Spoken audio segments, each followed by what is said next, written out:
Assalamualaikum warahmatullahi wabarakatuh. Pada kesempatan ini, saya akan menjelaskan tentang corak kehidupan dan hasil-hasil budaya manusia praaksara di Indonesia terutama. Nah, pada bab ini akan dibicarakan tentang bagaimana kehidupan zaman praaksara.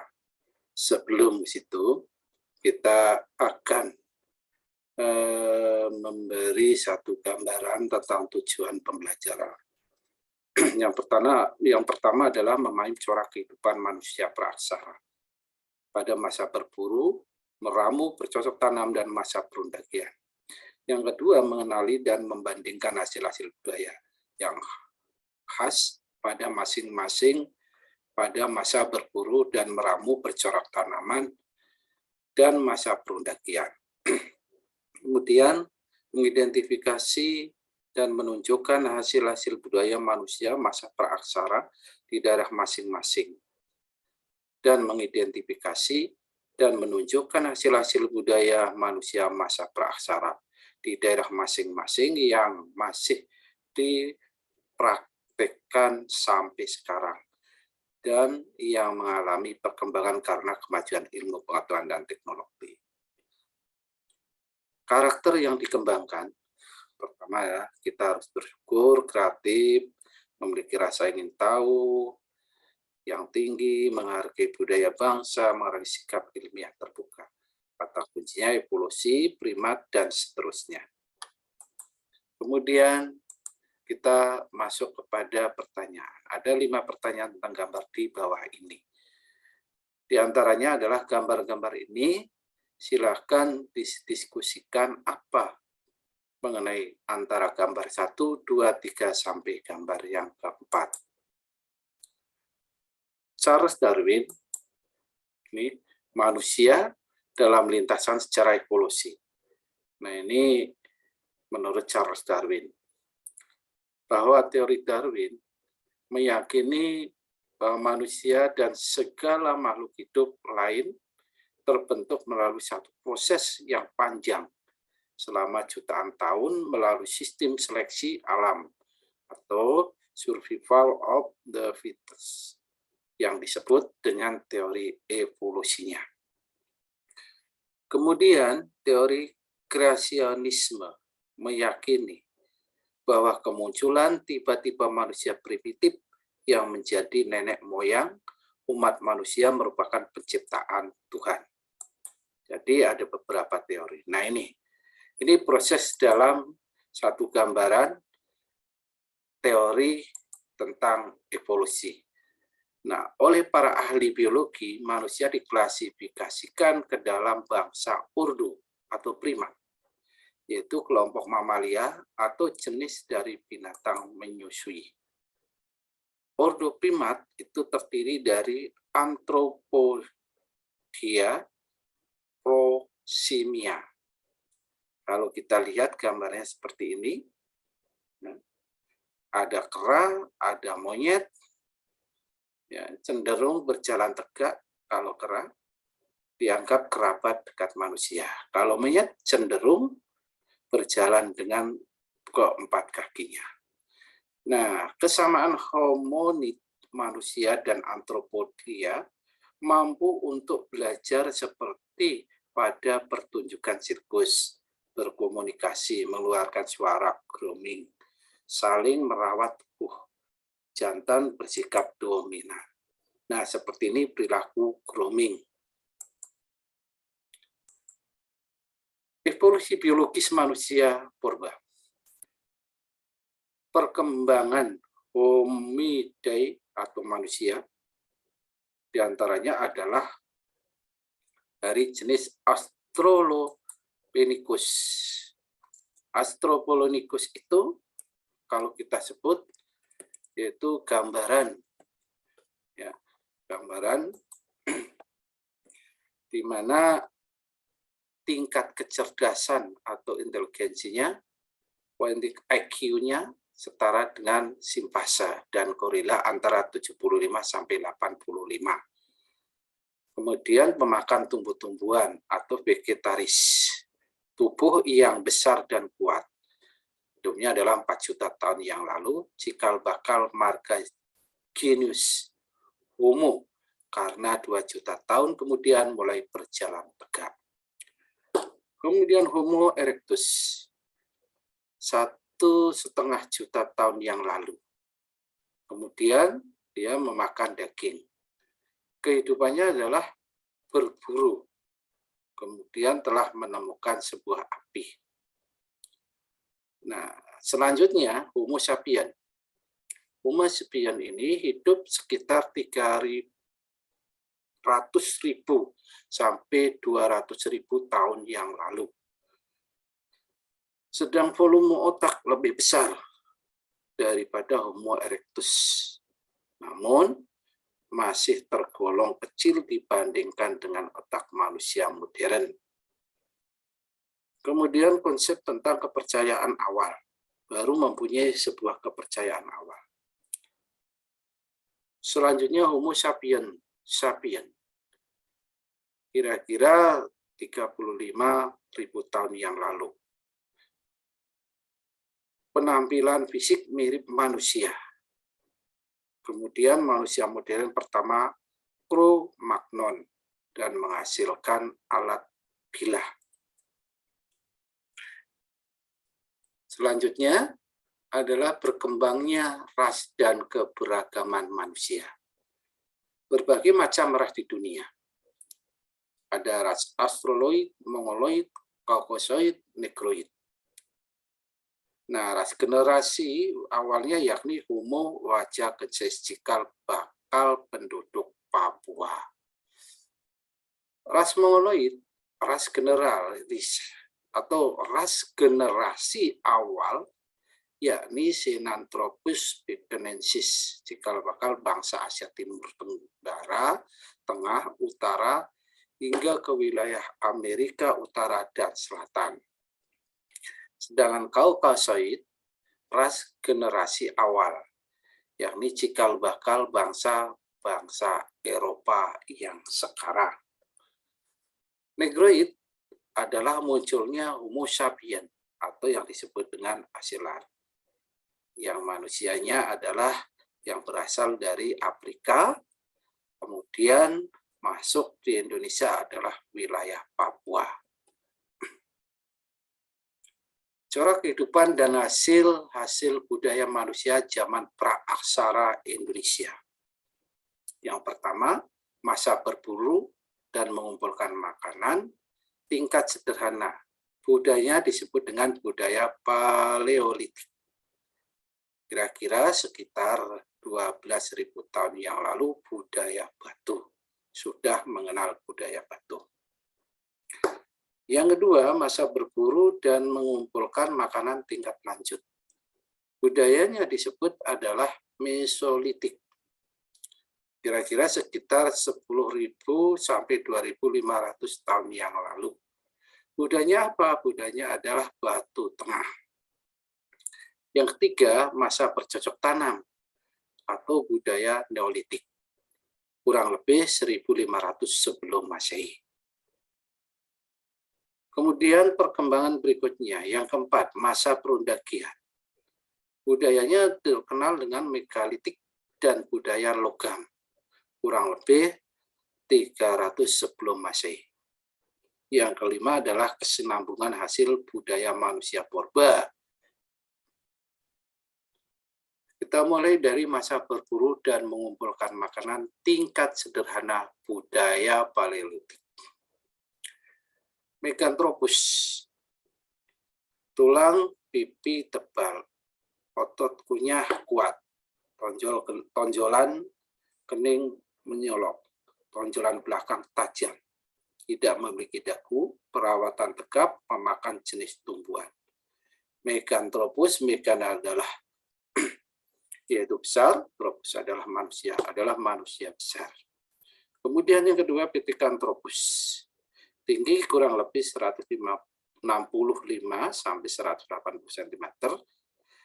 Geraham masih besar, rahang kuat, tonjolan kening tebal, dagu belum ada, hidungnya lebar, otak belum menyamai ungu, muka terlihat menonjol ke depan, dahi miring ke belakang, isi tengkoraknya berkisar, kurang lebih 750 sampai 1300 cc.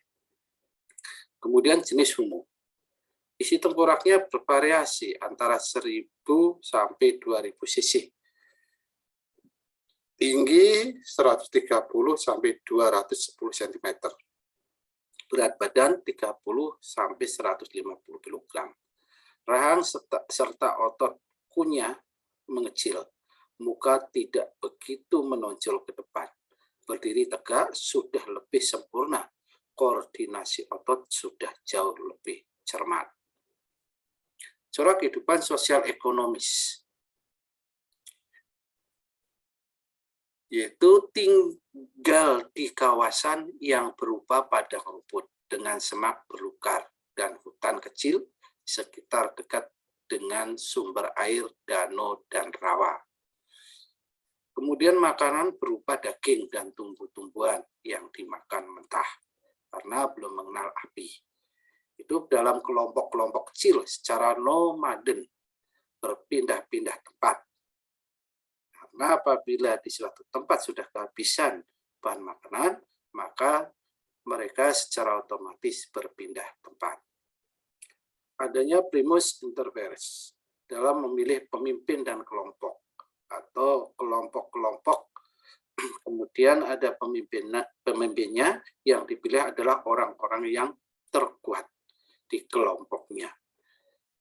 Kemudian yang selanjutnya, sistem komunikasi dalam bentuk bunyi mulut, yakni dalam bentuk kata-kata atau gerakan badan, yang disebut dengan bahasa isyarat, karena belum mengenal bahasa secara lisan. Hasil budayanya, diantaranya adalah kapak perimbas, alat serpih atau flex, alat berasal dari tulang. Ini hasil budaya pada corak kehidupan manusia purba. Berikutnya, masa berburu dan mengumpulkan makanan tingkat lanjut, budaya Mesolitik. Datang ras Australomelanisoid dan ras Mongoloid. Ras Mongoloid badan tidak selebar ras Australomelanisoid. Tengkorak bundar atau sedang, muka lebar dan datar. Hidung sedang. Ini suku anak dalam Jambi rata-rata. Ras Australomelanisoid badan cukup tinggi, tengkorak relatif kecil dan lonjong, hidung lebar atau sedang, rahang bawah tebal, bagian pelipis tidak membulat benar, lebar muka sedang, bagian muka menonjol ke depan. Berikutnya, corak kehidupan sosial ekonomisnya. Pembagian kerja, lelaki berburu sedangkan perempuan mengumpulkan makanan atau meramu yang berupa tumbuh-tumbuhan dan hewan-hewan kecil, memasak atau memelihara api dan membimbing anak. Kemudian penemuan api. Berikutnya adalah mengenai kebiasaan bertempat tinggal secara tidak tetap atau semi-sedimenter, terutama di gua-gua, kemudian payung atau abrisosros. Kemudian Joko mendengar penemuan kulit kerang dan siput dalam jumlah banyak yang membukit sampah atau sampah manusia pertama. Tradisi melukis di dinding gua atau karang. Kemudian bercocok tanam paling sederhana dengan menggunakan metode slash and burn. Hasil-hasil budayanya. Serpih bilah atau flex, alat tulang pebble, kapak genggam Sumatera atau Sumatra Lich. Ini bentuk kepercayaan awalnya adalah animisme dan dinamisme. Lukisan terkait bentuk kepercayaan awal manusia terhadap kekuatan magis. Yang kedua, manusia purba mulai berpikir simbolik. Selanjutnya adalah masa bercocok tanam atau budaya Neolitik. Sekitar 1500 Masehi datang gelombang pertama bangsa Melayu, Austronesia, dari ras Mongoloid, bisa disebut Proto-Melayu. Keturunan Melayu tua sampai sekarang ada di Indonesia adalah suku bangsa Dayak, Toraja, Batak, dan Papua. Theory of Yunan. Theory of Yunan.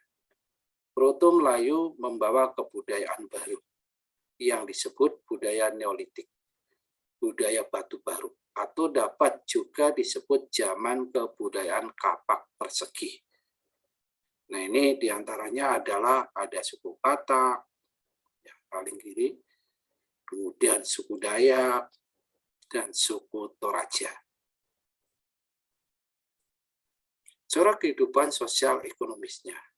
Bercocok tanam dengan menggunakan slash and burn, beternak ayam, kerbau, anjing, dan babi. Sistem barter, artinya tukar-menukar barang karena belum punya alat jual beli seperti uang. Gotong royong, masih menggunakan sistem gotong royong sangat kental, membantu sesamanya. Menetap atau disebut dengan sedenter. Pembagian kerja, laki-laki berburu dan menangkap ikan di laut lepas, wanita dan anak-anak menangkap ikan di dekat tempat tinggal.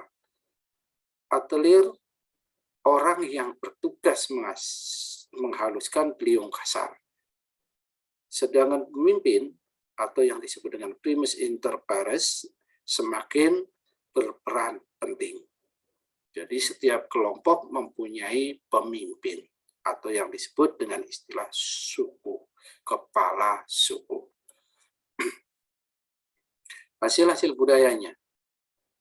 Hasil budayaan adalah seperti beliung, persegi, mata panah, kapak lonjong, alat-alat obsidian, kemudian gerabah, alat pemukul dari kayu, perhiasan dari batu dan kulit kerang.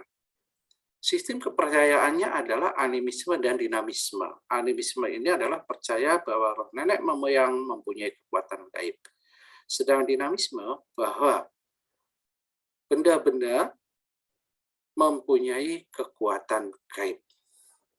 Tradisinya adalah megalitik, seperti dolmen, menhir, sarkofagus. Berikutnya, masa perundakian, budaya megalitik dan budaya logam. Sekitar 310 Masehi, gelombang kedua di Tru Melayu atau yang disebut dengan Melayu Muda dari Yunan membawa kebudayaan megalitik dan kebudayaan logam. Kita lihat ini ciri khas orang Melayu, ciri khas orang Minang, ciri khas orang Jawa, dan ciri khas orang Sunda. Ini termasuk di Tru Melayu. Corak kehidupan sosial ekonomis. Yang pertama adalah undaki. Terampil dalam arti khusus orang-orang yang ahli membuat alat-alat dari logam. Yang berikutnya 5 hal yang perlu dicatat. Yaitu ada beberapa hal, ada 5 hal yang perlu diketahui. Kemudian tradisi membuat alat-alat logam dibuat dan bertujuan untuk mempermudah aktivitas, bukan menggantikan tradisi beternak dan bercocok tanam ke tradisi tersebut. Logam yang pembuatannya mahal tidak menggantikan alat-alat dari batu dan tulang. Munculnya golongan undaki dalam spesialisasi pembagian kerja. Kemudian kegiatan barter berkembang seiring kemajuan teknologi pelayaran. Berikutnya, adanya stratifikasi sosial atau pelapisan sosial ditandai dengan kepemilikan logam. Yang berikutnya, perdagangan dengan menggunakan perahu bercadik dan tugas pemimpin semakin kompleks. Hasil-hasil budayanya adalah negara, moko, kapak perunggu, manik-manik, kemudian bejana perunggu, patung perunggu, gelang perunggu, cincin perunggu, gerabah, gelang kaca, perhiasan emas. Sistem kepercayaan. Dalam sistem kepercayaannya adalah upacara religius sebagai tanda kepercayaan kepada roh nenek moyang semakin berkembang. Penghormatan kepada nenek moyang ketika meninggal melalui tata cara dan upacara penguburan. Berikutnya, berkembang tata cara penguburan yang dapat dilakukan dengan dua cara, yaitu secara langsung atau primer, mayatnya dikuburkan langsung di tanah atau diletakkan dalam satu wadah di dalam tanah.